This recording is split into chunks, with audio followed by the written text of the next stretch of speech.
எல்லாமே செக் பண்ணி ப்ரோக்கர்ஸ் எல்லாம் கரெக்ட் பண்ணிட்டு அவங்க நீங்கள் போடுற ஓட்டரை அப்படியே பைபாஸ் பண்ணுவாங்க அந்த டிக்கெட் போகுது. நீங்கள் நேரடியாக போக முடியாது. ஓகேவாங்க.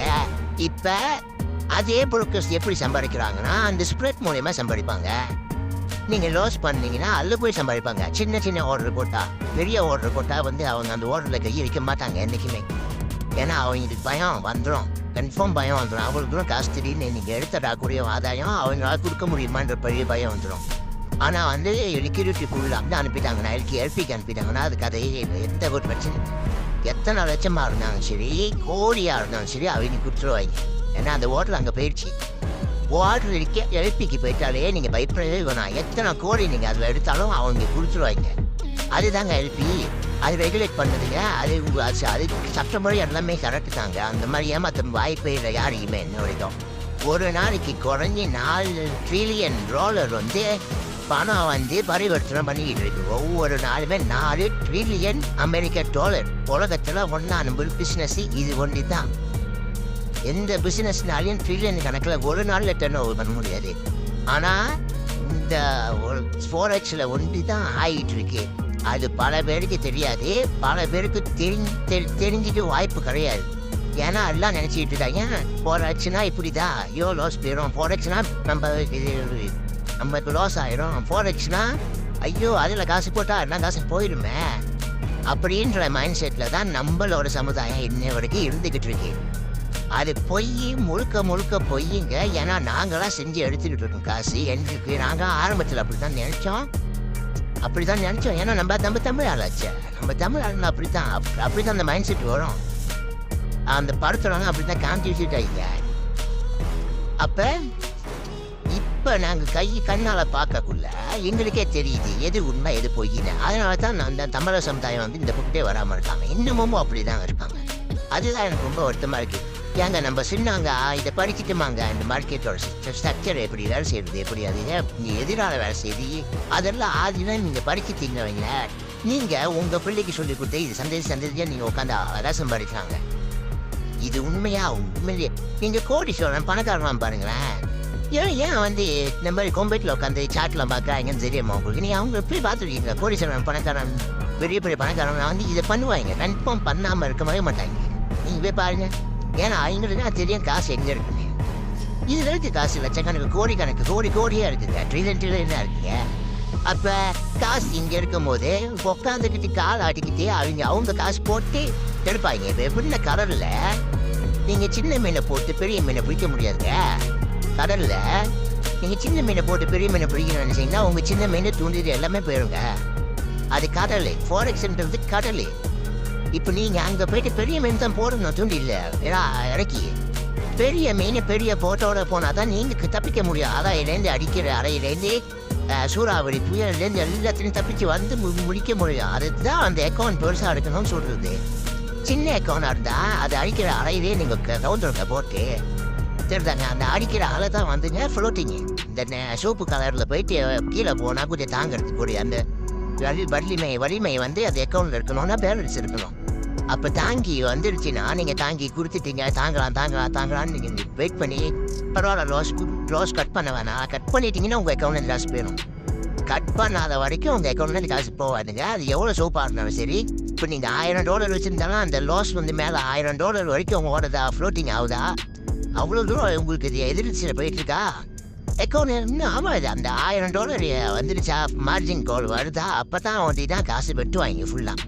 நீங்கள் ஓர்டர் க்ளோஸ் பண்ணாமல் ஆட்டோமேட்டிக்காக ஓர்டர் க்ளோஸ் ஆகிரும். உங்களோட காசு போயிடும். $1000 போயிடும் மனுஷ காசுக்கு. ஏன்னா அவ்வளோ தூரம் போயிடுச்சு. அதுக்கு மேலே தாங்க முடியாது. ஏன்னா $1000 அங்கே மேலே வந்துடுச்சு. அந்த $1000 ஃப்ளோட்டிங் வந்துடுச்சுன்னா முடிஞ்சிடுச்சு. அதுக்கு மேலே உங்களுக்கு திருப்பி அங்கே கொடுத்து விட கடலில் மிதக்க வைக்கிறதுக்கு காசு இல்லை கையில். அப்படின்னா உங்கள் கை விட்டு அந்த நூல் போயிடும். அதே இப்போ நீங்கள் $2000 வச்சுருந்தீங்க, $1000 ஃப்ளோட்டிங் ஆகுது.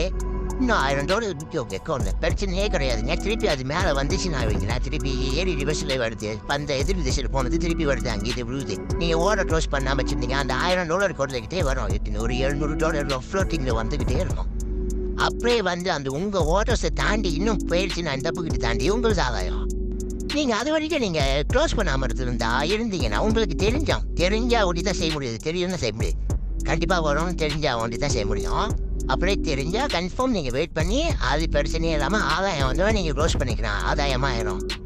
அதே தெரியலன்னு வைங்களேன், மார்க்கெட்னா என்ன, அது எங்கே போகுது எங்கே வரப்போகுதுன்னு தெரியாது எங்களுக்கு, முடிஞ்சிடுச்சு அவங்க அக்கௌண்ட். அது என்னைக்கு இருந்தாலும் போடுறது தான்.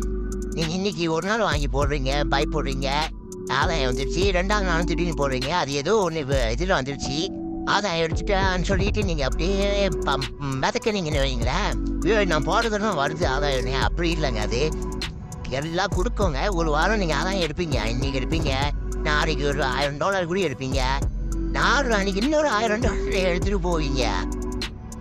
ஐயோ, நான் $500 போட்டு $3000 எடுத்துட்டாங்களா 3 நாள்லன்னு வைங்க, அப்படியே மிதப்பா இருக்கும் உங்களுக்கு. அதெல்லாம் நடக்கும். ஏன்னா அது வந்து தச்சையில போட்டது. நீங்கள் மார்க்கெட் எங்கே போகுதுன்னு உங்களுக்கு தெரியாது, கேண்டில் எந்த நோக்கி போயிட்டு இருக்குன்னு தெரியாது, எங்கெங்கே பம்ப் ஆகும்னு தெரியாது, எங்கே ஃபேக் ஆகும்னு கூட தெரியாது. மார்க்கெட்டோட இது கருணை வந்து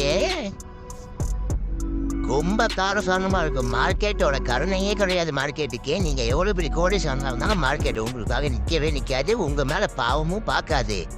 உங்களுக்கு அக்கௌண்ட்டில் லாஸ் ஆகிட்டுக்குன்னு சொல்லி உங்களுக்கோசரம் அது வளைஞ்சி கொடுத்து போகாது. கண்டிப்பாக நடக்கவே நடக்காது. தப்பான இடத்துல நீங்கள் காலை வச்சிங்கன்னா ஓட்டர் வழியாக பூந்துட்டீங்க, தப்பான இடத்துல மிதிச்சு ஓட்டர்ஸில், அது கண்டுக்காது. உங்கள் அக்கௌண்ட் காலி ஆக்கிட்டு போயிட்டே இருக்கும். அதுதான் மார்க்கெட்டு. நீங்கள் இங்கே சாமி கும்பிட்டாலும் சரி, உட்காந்து யாரும் வாங்கத்தாலும் சரி, அன்னதானம் பண்ணாலும் சரி, அது நடக்காது. மார்க்கெட் எங்கே போதோ அங்கே தான் போகும். அதுதான் உண்மையான எதிர்சனம். அதனால் எங்கே போகுதுன்னு தெரிஞ்சா ஒண்டி தான் நீங்கள் தைரியமாக ஓடஸ் போடணும். பெரிய ரோட்டில் இப்போ நான்லாம் போடுறேன் பாருங்க. நான் சின்ன ரோட்டில் போடுவேன். எனக்கு அந்த சின்ன ரோட்டில் போடுறதுக்கு முன்னுக்கு எனக்கு தெரியும் ஓடஸ் மார்க்கெட் எங்கே போகுதுன்னு தெரிஞ்சா ஒண்டி தான் நான் மார்க்கெட் உள்ளுக்கே வருவேன். இல்லைன்னு வைங்கன்னா கொடுத்துருவேன் டைம். அதுக்கு நீ போயிட்டு சைக்கிள் பண்ணிட்டு வந்துச்சுன்னா நமக்கு தெரியும் திருப்பி எங்கே பவுன்ஸ் ஆகும், எங்கே வந்துச்சுன்னு. சைக்கிள் முடிஞ்சிச்சா நான் செக் பண்ணி பார்த்துட்டு கரெக்டாக வந்தா ஒன்று தான் நான் எடுப்பேன், ஓடுறே போடுவேன். அதுக்கு முன்னுக்கு எங்கே எனக்கு தெரியும் பின் பாயிண்ட் எங்கே போயிட்டு திருப்பி முடிய போதும் இதோட இதுன்னு. அதெல்லாம் தெரிஞ்சிடும். அது தெரிஞ்சிச்சுன்னா சின்ன ஆர்டர்ஸ் போடுவேன். போட்டுட்டு 3 ஜோன் இருக்கும் எனக்கு. 3 ஜோனில் நம்ம ஆதாயம் எடுக்கிற ஜோனு, முதல் ஜோனு, 2வது ஜோனு, 3வது ஜோன், லாஸ்ட் அதோட ரிவர்சல் ஆயிரும். அப்புறம் 1வது ஜோன்லனா சின்ன கஷ்டம் போடுவேன் என்றைக்குமே. அது போட்டு 1வது ஜோன் பாஸ் ஆகுதான் பார்ப்பேன். டிபி போயிட்டு வருதா, ப்ராஃபிட் ஆகிட்டு திருப்பி வருதா, கரெக்டாக வந்து அந்த இது ரெஸ்பெக்ட் பண்ணுதா அப்படிதான் பார்ப்பேன். ரெஸ்பெக்ட் பண்ண அப்படிதான் செகண்ட் ஜோனுக்கு போகுதுன்னு அர்த்தம். செகண்ட் ஜோனுக்கு அது ரெஸ்பெக்ட் பண்ணாமல் உடச்சிடுச்சுன்னு வைங்களேன், அந்த மொதல் ஜோனை டிபி எடுத்துருக்கலாம், நம்ம ஆதாயம் எடுத்துருக்கலாம். ஒன்று மொதல் ஜோனோட டிபி எடுத்துருக்கலாம். ஆனால் டிபி எடுத்துருந்தாலும் 2வது ஜோனுக்கு போகக்கூடிய அந்த சாக்தியை வந்து மொதல் ஜோனோட ரெஸ்பெக்ட் பண்ணி இருக்கணும். பிரேக் பண்ணாமல் மொதல் ஜோனோட அந்த மார்க்கிங்கை உடைக்காமல் போயிடலாம். 2வது ஜோனுக்கு தயாராகிட்டு இருக்குன்னு அர்த்தம். உங்களுக்கு வாங்குதா ஃபுல்லாக கொடுத்துடாதுங்க. 3 டிபியுமே 3 இடத்தையுமே போயிடாதுங்க. என்றைக்குமே கேண்டில் அந்த மாதிரி போகுதுங்க. மொதல் ஜோன் போயிடுச்சா ஓகே, நமக்கு ஆதாயமா நல்லது. அந்த மொதல் ஜோனுக்குள்ளது வந்து அந்த ரூல்ஸை பிரேக் பண்ணாமல் இருக்கணும் கேண்டலை என்றைக்குமே. அதுக்குள்ளேயே எத்தனை வாட்டி வேணாலும் சுற்றலாம், மேலேயும் கீழே. அந்த ஜோனை உடைக்காமல் இருக்கிற வரைக்கும் தான் 2வது ஜோனுக்குள்ள வாய்ப்பு பை போடுவீங்களோ அது பொறுத்து இருக்கு. நீங்கள் முதல் ஜோன் பை போட்டிங்கன்னா அதே மாதிரி பை போடலாம். 2வது ஜோனுக்கு வெயிட் பண்ணலாம். மேலே இன்னும் அது மேலே போகுதுன்னு அர்த்தம்.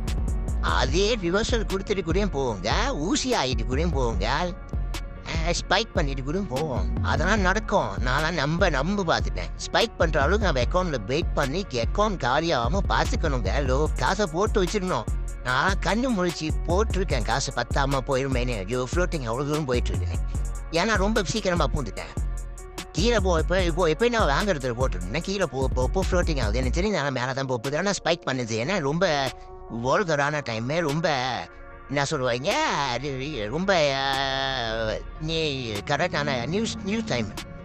இப்போ மார்க்கெட்டில் ஓடியம் வந்து ரொம்ப கூடியாக இருக்கும்.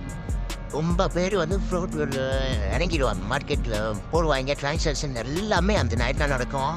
ரொம்ப வல்கராக இருக்கும். அதோட மூவ்மெண்ட் ரொம்ப பெருசாக இருக்கும். அடினா டக்குன்னு கீழே போவோம். நமக்கே தெரியாது ஏன்னா அது கீழே போகுதுங்க. நம்மளோட கணக்கு படி பார்த்துமா அப்படி போயிட்டு இருக்கோங்க. நீங்கள் பார்ப்பீங்க, அதான் பார்ப்போம், நடக்கும்.